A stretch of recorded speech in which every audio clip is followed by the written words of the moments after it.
Assalamualaikum warahmatullahi wabarakatuh.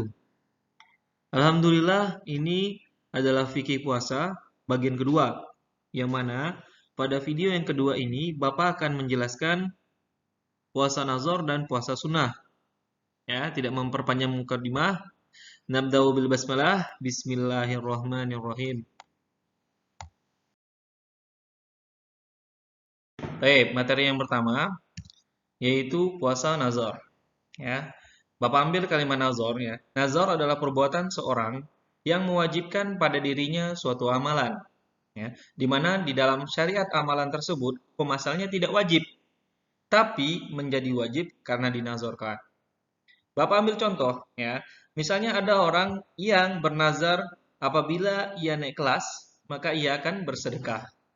Nah, bersedekah ini hukumnya sunnah.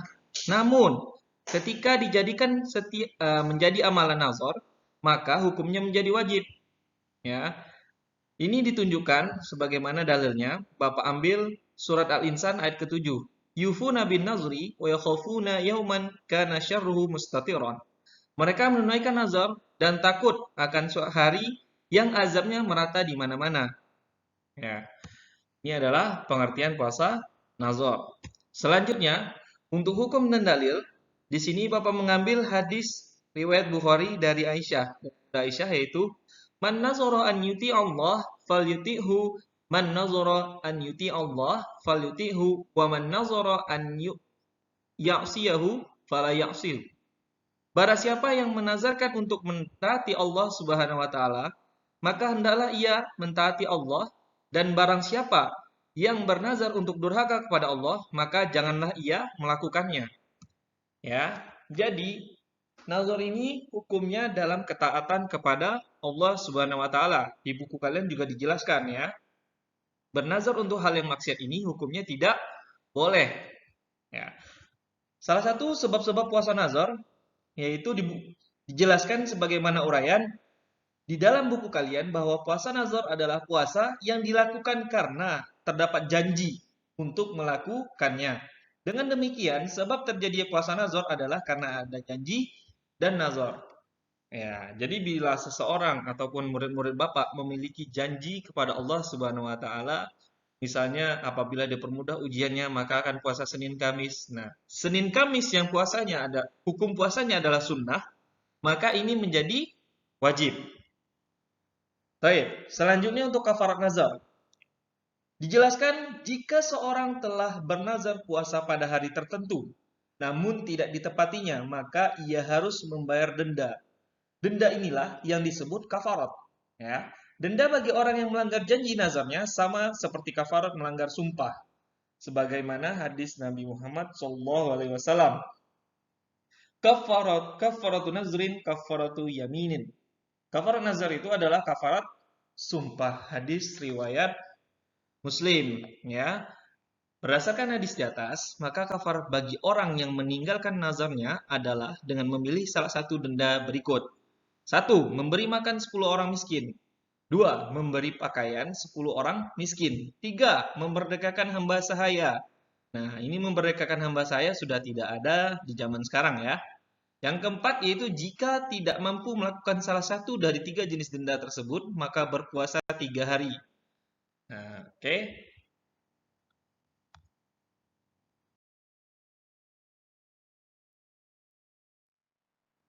Puasa sunnah. Rasulullah SAW bersabda, "La yasumu 'abdun yawman fi sabilillah illa ba'adallah bidzalikal yawm wajhahu 'anil nari sab'ina kharifan." Tidaklah seorang hamba berpuasa satu hari di jalan Allah kecuali Allah akan menjauhkan wajahnya dari api neraka dengan sebab puasa itu sejauh 70 tahun jarak perjalanan. Hadis riwayat Bukhari Muslim.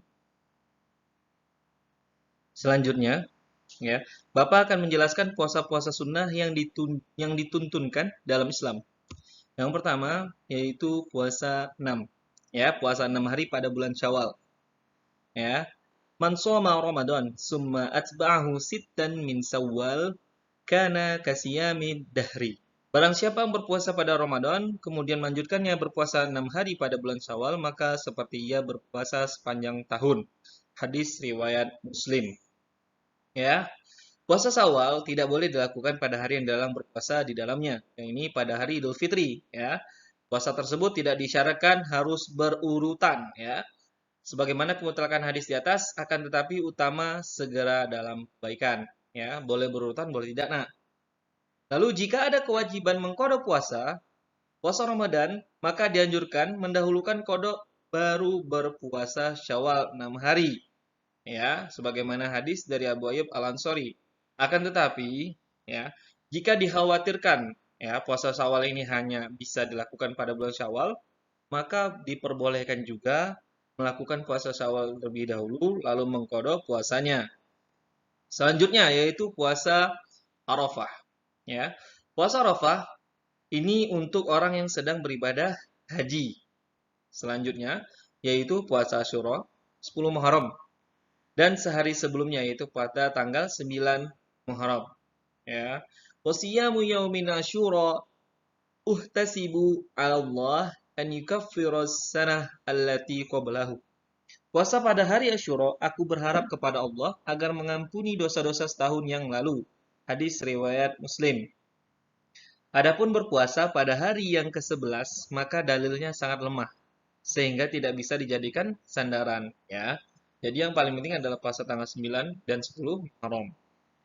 Yang keempat yaitu puasa pada bulan Sya'ban, ya. Adapun menghususkan puasa atau amalan lainnya pada nisfu Sya'ban, pertengahan Sya'ban, ya, maka hal ini tidak ada tuntunannya dalam syariat karena dalilnya lemah.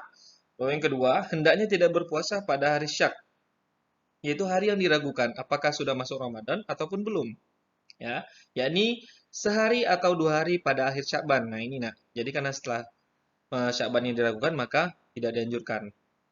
Selanjutnya yaitu memperbanyak puasa pada bulan Muharram.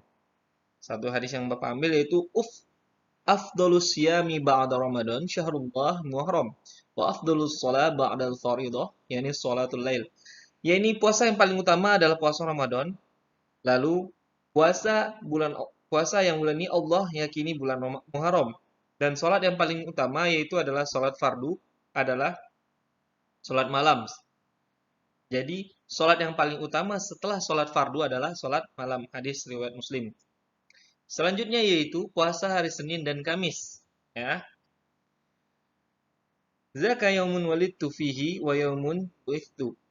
Au unzila alayya fihi. Ia adalah hari ketika aku dilahirkan dan ketika aku diutus atau diturunkan wahyu kepadaku. Hadis riwayat Muslim. Selanjutnya, puasa 3 hari setiap bulan, ini pada tanggal 13, 14, dan 15. Bulan Islam Qamariyah berdasarkan perkataan salah satu sahabat, yakni Amarana Rasulullah sallallahu alaihi wasallam an nasuma minasyahri thalathata ayyamin baid. Salatata asyrah, wa arba'ata asyrah, wa khamsata asyrah. Ya.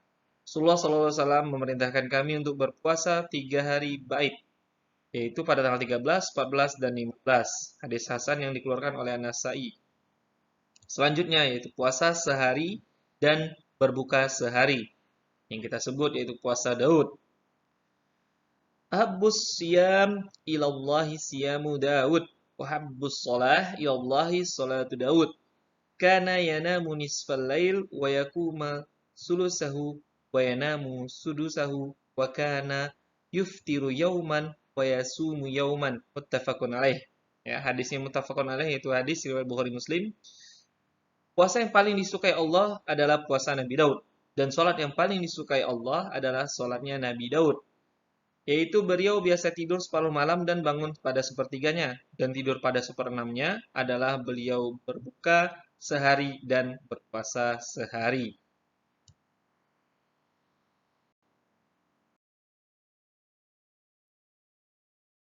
Selanjutnya yaitu kesimpulan, ya.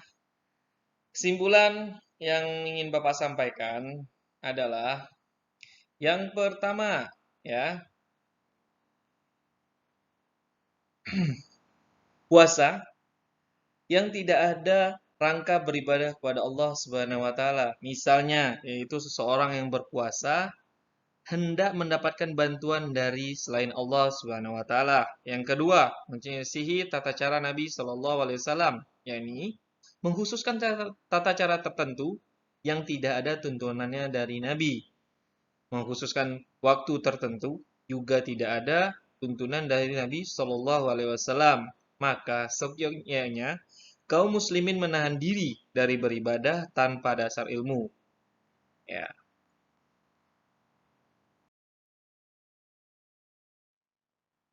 Selanjutnya Bapak akan mengakhiri dengan ucapan jazakumullah khair.